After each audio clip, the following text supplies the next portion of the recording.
ಅರೆ ಏನಪ್ಪಾ ಇದು ಹಂದಿ ನಾಯಿ ಮತ್ತು ದನ ಜಾನುವಾರುಗಳ ವಿಡಿಯೋ ತೋರಿಸ್ತಾ ಇದ್ದಾರೆ. ಏನಿದು ಮ್ಯಾಟ್ರೋ ಅಂತ ಗೆಸ್ ಮಾಡ್ತಾ ಇದ್ದೀರಾ? ಎಸ್, ಇದು ಮೈಸೂರು ಜಿಲ್ಲೆ ನಂಜನಗೂಡು ಪಟ್ಟಣದ ಹಲವು ಬಡಾವಣೆಗಳ ದೃಶ್ಯ.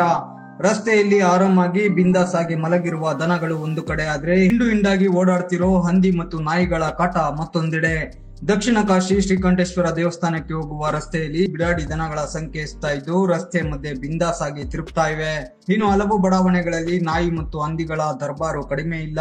ರಸ್ತೆಯಲ್ಲಿ ಹಾದು ಹೋಗುವ ವಾಹನ ಸವಾರರು, ಶಾಲಾ ಮಕ್ಕಳು ಮತ್ತು ಸುತ್ತಮುತ್ತಲ ನಿವಾಸಿಗಳಿಗೆ ಇದು ಕಿರಿಕಿರಿ ಆಗ್ತಾ ಇರೋದಲ್ಲದೆ ಆರೋಗ್ಯ ಸಮಸ್ಯೆ, ಟ್ರಾಫಿಕ್ ಸಮಸ್ಯೆ ಮತ್ತು ಕೆಲವೊಂದು ಅಪಘಾತಗಳಿಗೂ ಕಾರಣವಾಗ್ತಾ ಇದೆ. ನಂಜನಗೂಡು ಪಟ್ಟಣದ ಚೆನ್ನಪ್ಪ ಲೇಔಟ್, ದೇವಿರಮ್ಮನಹಳ್ಳಿ ಮುಖ್ಯ ರಸ್ತೆಯಿಂದ ಹಂಡುವಿನಹಳ್ಳಿ, ಮೂಡ ಲೇಔಟ್ಗೆ ತೆರಳುವ ಪ್ರತಿಷ್ಠಿತ ಬಡಾವಣೆ ಸೇರಿದಂತೆ ಹಲವು ಬಡಾವಣೆಗಳಲ್ಲಿ ಹಂದಿ ಮತ್ತು ನಾಯಿಗಳು ನಡೆದಿದ್ದ ದಾರಿ ಅನ್ನುವಂತಾಗಿದೆ. Balachandra layout, Nanjanaswamy layout, Madevappa layout ಸೇರಿದಂತೆ ಹಲವು ಲೇಔಟ್ಗಳ ಸಮಸ್ಯೆಯು ಯಾರು ಹೇಳೋರು ಇಲ್ಲ, ಕೇಳೋರು ಇಲ್ಲದಂತಾಗಿದೆ. ಈ ಹಂದಿ ಮತ್ತು ನಾಯಿ ಜಾನುವಾರುಗಳ ತಪ್ಪು ಅಂತ ಹೇಳೋಕೆ ಬರಲ್ಲ.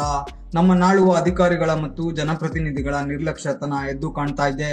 ಇದರಿಂದ ನಾಗರಿಕರು ಹೈರಾಣಾಗಿ ಹೋಗಿದ್ದಾರೆ. ನಗರಸಭೆ ವ್ಯಾಪ್ತಿಯಲ್ಲಿ ಬಿಡಾಡಿ ದನಗಳ ಹಾವಳಿಯು ಹೆಚ್ಚಾಗತೊಡಗಿದೆ. ಹೃದಯ ಭಾಗದ ರಸ್ತೆಗಳಲ್ಲಿ ಜಾನುವಾರುಗಳು ಠಿಕಾಣಿ ಹೂಡ್ತಾ ಇದ್ದು, ಸಾರ್ವಜನಿಕರು ತೊಂದರೆ ಅನುಭವಿಸುವಂತಾಗಿದೆ. ಬಿಡಾಡಿ ದನಗಳ ಹಾಗೂ ಹಂದಿ ನಾಯಿಗಳ ಉಪಟಳಕ್ಕೆ ಪರಿಹಾರ ಒದಗಿಸಲು ನಗರಸಭೆಯವರು ನಿರ್ಲಕ್ಷ್ಯ ಧೋರಣೆ ತಾಳಿದ್ದಾರೆ ಎಂಬ ಆರೋಪ ಸಾರ್ವಜನಿಕರಿಂದ ಕೇಳಿ ಬರ್ತಾ ಇದೆ. ಈ ಸಮಸ್ಯೆಯಿಂದ ಮುಕ್ತಿ ಒದಗಿಸುವಂತೆ ಸಾಕಷ್ಟು ಬಾರಿ ಮನವಿ ಮಾಡಲಾಗಿದ್ರು ನಗರಸಭೆ ಅಧಿಕಾರಿಗಳು ಮತ್ತು ಸಂಬಂಧಪಟ್ಟ ಜನಪ್ರತಿನಿಧಿಗಳು ಕಣ್ಣೊರೆಸುವ ತಂತ್ರ ಮಾಡ್ತಾ ಇದ್ದಾರೆ.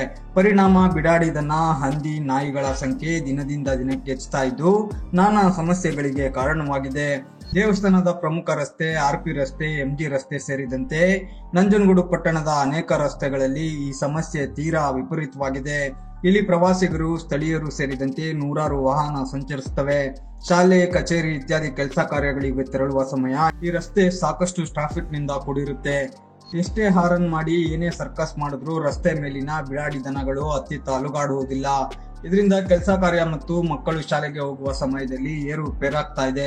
ಬಹುಶಃ ಜನ ತಿಂದು ಬಿಸಾಡುವ ಹಣ್ಣಿನ ಸಿಪ್ಪೆಗಳು, ದೇವಸ್ಥಾನ ಸುತ್ತಮುತ್ತಲಿರುವ ಅಂಗಡಿ ಮಳಿಗೆಗಳ ವ್ಯಾಪಾರಸ್ಥರು ಮತ್ತು ಹೋಟೆಲ್ನಲ್ಲಿ ಮಾರಾಟವಾಗದೆ ಉಳಿದ ಖಾದ್ಯಗಳು ಮತ್ತಿತರ ತ್ಯಾಜ್ಯಗಳ ಆಕರ್ಷಣೆಯು ಈ ಸಮಸ್ಯೆಗೆ ಪ್ರಮುಖ ಕಾರಣವಾಗಿರಬಹುದು. ಪ್ರತಿನಿತ್ಯ ಮುಂಜಾನೆಯಿಂದ ಸಂಜೆವರೆಗೆ ಹಂದಿ ಮತ್ತು ನಾಯಿಗಳ ಓಡಾಟ ಹೆಚ್ಚಾಗಿರುವುದರಿಂದ ಸಾರ್ವಜನಿಕರಿಗೆ ತೀವ್ರ ತೊಂದರೆ ಆಗ್ತಾ ಇದೆ. ಬಡಾವಣೆಯ ಅಲ್ಲಲ್ಲಿ ನೀರು ನಿಂತ ಸ್ಥಳದಲ್ಲಿ ಹಂದಿಗಳು ವಾಸ ಮಾಡ್ತಾ ಇದ್ದು ಅನೈರ್ಮಲ್ಯ ವಾತಾವರಣ ಉಂಟಾಗಿದೆ.